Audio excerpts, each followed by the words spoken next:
वालेकुम viewer, welcome my channel my kitchen food. तो कैसे हैं आप लोग। आज हम बहुत ही मज़ेदार से शलजम गोश्त लाए हैं आप लोगों के लिए। चले फिर बिस्मिल्लाह पढ़ के शुरू करते हैं। सबसे पहले लिया हमने प्रेशर, क्योंकि ये बीफ हमारे पास तो बीफ इसमें ही गरेगा प्रेशर में। तो हमने 1 टीस्पून लिया है घी, क्योंकि इसमें बाद में जाएगा घी। तो 1 से 2 टीस्पून ले लें और उसमें डाली हैं लहसुन की कलियां और थोड़ा सा ज़ीरा। और ये हमारे पास है आधा किलो के करीब बीफ का गोश्त।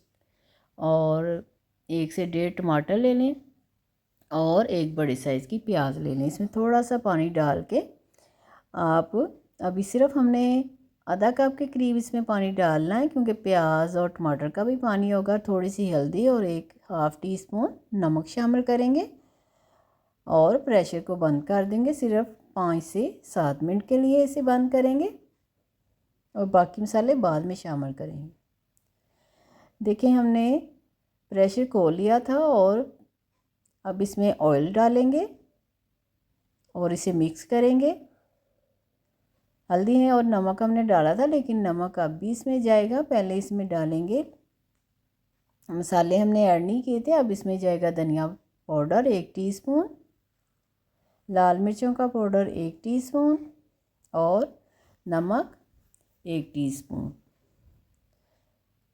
और इसे आप भून लें अच्छी तरह से, क्योंकि हमने पहले थोड़ा सा घी शामिल किया था, अब ऑयल शामिल किया और मसाले डाल के इसे अच्छी तरह से 5 से 7 मिनट के लिए हमने भूनना है। गोश्त अभी हमारा गला नहीं है, गोश्त बाद में गलाएंगे जब इसमें शलजम ऐड करेंगे। शलजम हमने कटिंग करके रख लिए थे। देखिए घी निकल आया, तो इसमें शलजम ऐड करेंगे। आधा किलो गोश्त है और 1 किलो के करीब हमारे पास शलजम है। अब इसमें 1 गिलास पानी शामिल करें, क्योंकि हमें गोश्त को गलाना है 15 से 20 मिनट के लिए। और मिक्स करेंगे और प्रेशर को बंद करके रख देंगे और इसका टाइम नोट करेंगे जब सीटी चलेगी। मिक्स करेंगे एक दफ़ा से और प्रेशर को बंद करेंगे। देखिए 15 से 20 मिनट लगवाए हैं हमने इसे। और शलजम देखिए हमारे बिल्कुल और गोश्त गल गया और शलजम भी गल गए और बहुत अच्छा सालन तैयार हुआ। इसमें धनिए की पत्तियां डालेंगे हम। आपको वीडियो पसंद आए तो लाइक करें, शेयर करें और सब्सक्राइब करें।